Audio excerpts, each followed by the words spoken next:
আমাদের বাড়ি হলো কুমিল্লা থেকে আসছে। আমাদের বাড়ি হলো কচুয়া থানা, কুমিল্লা জেলা, কুমিল্লা আর কি, কচুয়া থানা। আমার এক ছোট বোন নিয়ে ঢাকাতে গেছিলাম, এরপরে বিভিন্ন হাসপাতালে নিয়ে গেছি, ভালো হয় না। এরপরে ঢাকাতে প্যান্সিয়ার হাসপাতালে নেওয়ার পরে এখন সুস্থ। 1.5 মাস চিকিৎসা করার পরে এখন মোটামুটি ভালো সুস্থ। এখন সে হাঁটতে পারে, একটা হাত একটা পা গেছিল গা, সে এখন কথা বলতে পারে, পুরোপুরি হাঁটতেও পারে, এখন ভালো আছে। নাম আক্তার। কি সমস্যা ছিল আগে? স্টেপ করছিলাম অনেক সুস্থ, আকপা গেছিল অনেক সুস্থ।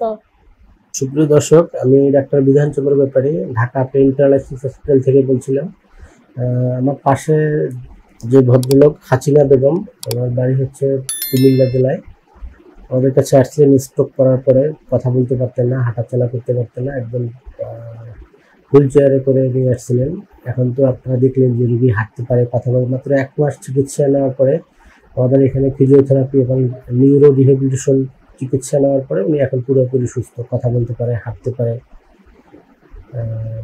একটা প্যারালাইসিস রুগী বা একটা স্ট্রোকের পেশেন্ট যদি অবহেলা না করে, যদি পূর্ণাঙ্গ চিকিৎসা নেয়, সে পুরোপুরি সুস্থ হয়ে আবার স্বাভাবিক জীবনে ফিরতে পারে। যার প্রমাণ হচ্ছে আমাদের আজকে হাসিনা বেগম।